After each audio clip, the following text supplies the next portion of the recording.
What's up, Sixers fans? This is Weekly Rant, episode number 2. This is what we do on Mondays now. Let's talk about the last week for the Sixers. I'm probably going to try and do these under 5 minutes. Try to get my thoughts in, get my thoughts out. Got a little casual mic here. Let's talk Sixers. All right, let's start off with Tuesday, February 9th. Sixers' first game of the road stretch, the road trip, whatever the hell you want to call it. Went into Sacramento, who was playing extremely well at the time, and got out a great win. I was really excited about that. I'm still really excited about that win.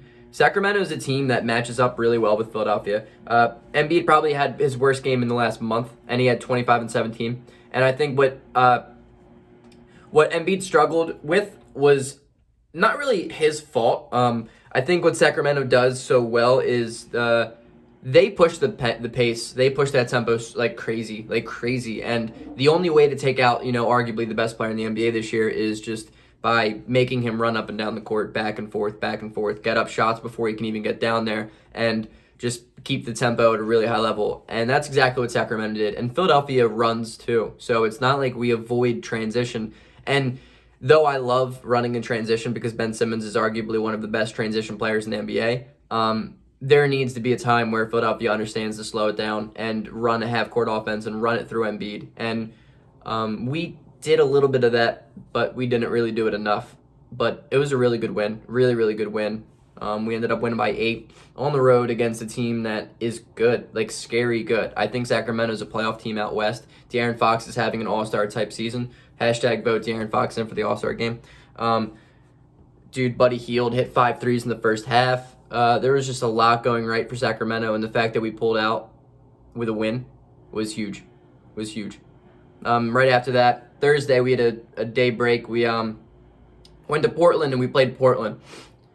Dude, we can't beat the Portland Trailblazers. We just can't do it. A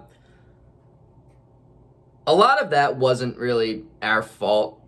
Who would have thought Carmelo Anthony would have thought it was MSG in 2014 and just went prime Melo in the fourth quarter? He was heat checking after heat check, and it was going in. And that sucks, man. That hurts to watch. It's one thing to let Damian Lillard beat us, but he didn't. Ben Simmons shut him down the last 3 quarters of the game. He had 21 or 19 in the first quarter. I think he had something ridiculous. And then he went 1 of 11 when Ben Simmons was guarding him. Ben Simmons is the best defender in the NBA. He is.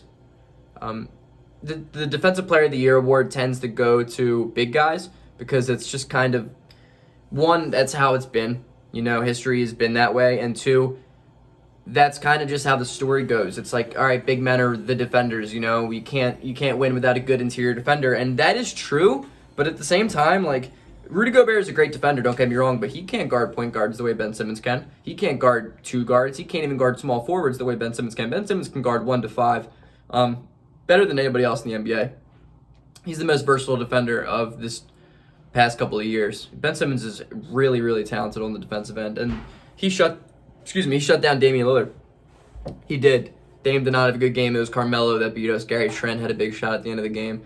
I'm upset we didn't get that win. It was a winnable game. We should have won that game. We had the lead. But like I said when I was live streaming that game, I think games like that are important. I think losing close games are equally important to a winning team, to a contending team, than it is winning them. Because failure is important. Failure is very important to a team, to anything that wants success. Failure is important to succeed. And so that was a good down-to-earth game. I'll take that. And then we played Phoenix on Saturday, which upset me a lot because, Ben Simmons had 2 points in the second half, but he had a great first half. And I'm not even mad at him. I don't think he's the reason why we lost the game. But dude, Phoenix is a good fourth quarter team. Like, they really held us at bay that whole fourth quarter. We looked like we were going to make a run, and then Chris Paul and Devin Booker would just go out and do their thing. And they're so different offensively that it adds to a really hard matchup for most teams. I've been saying this for the last month and a half or so, that the Phoenix Suns are going to be a playoff team, like a 6 seed, maybe a 5, 6, 7 seed. That's where I have Phoenix. I honestly can see Phoenix make the playoffs without even going into a play-in, and that's awesome because I love the Phoenix Suns.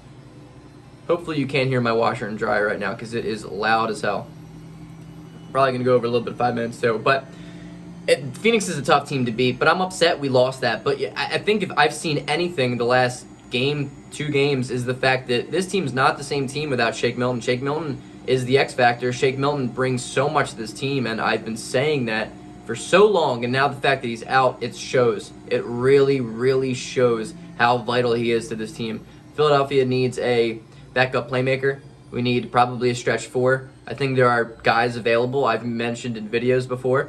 I constantly mention in my videos before, so check them out if you haven't. But with trade ideas, with everything, there are moves that Philadelphia should make. I'm not here to say, wow, this 1-2 week, the Sixers need help. The Sixers are dying. They're never going to be able to play. Like, this isn't a 1 seed. It's a pretender. I'm not saying that at all because I think this team is very good. I think the Sixers are very good. I think Philly fans tend to overreact over the minute details, over a loss way too much.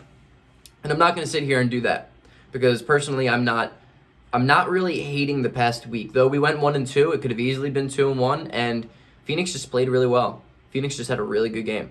And defensively, we need to improve. Our bench needs to improve. Our bench did not produce at all the last 2 games. We've been outscored really, really badly. And outside of our top 3 guys, we just haven't had any production. And that's not going to win games. It's not going to win games. But Daryl Morey understands that. Daryl Morey will make a move, I promise you. It's just the way it's going to happen. But it's not going to be a huge splash, I don't think. My biggest idea is Kyle Lowry. I think it's a doable deal. I think it would fit so many needs that Philadelphia has. And it brings championship DNA at the same time. We have a game tonight, the Utah Jazz, which if you know anything about my channel and anything about videos I've made on the Utah Jazz, this is the most important game of my life. This is the most important game. And as of now, as I'm recording this video, Joel Embiid is questionable with back tightness. So this is such a good test if he plays. It's such a good game if Embiid plays, but if he doesn't, we're basically screwed because Utah has won 18 of their last 19 games. I know I'm going to get a lot of shit if the Sixers lose this game from Utah Jazz fans because apparently in Utah I'm like America's most wanted. So please, Philadelphia, all I want is for you to win this game. Like, more than anything in this world. Like, nothing in this world is as important as you guys winning tonight. So please, Sixers, make that happen. Currently, I'm working on a video that's going to be out at some point this week. It's a very, very good video. A lot of work being put into it. It's a really cool story. I'm excited for you guys to see that. I'll be back. Tomorrow, I have 2011 redraft, so be sure to check that one out, too. Don't forget to like and subscribe. What else? I'm live streaming a lot. I might live stream tonight, depending if I'm home or not. Chances are I probably will live stream. So tune in. It's a lot of fun. I've had a lot of people, hang out. Some really cool dudes. We have great conversations. I live streamed last night. It's a lot of fun. So be sure to check it out. Check out my channel if you haven't already. I am 1 goddamn subscriber away from 400. So be Mr. 400. Peace out. Go Sixers.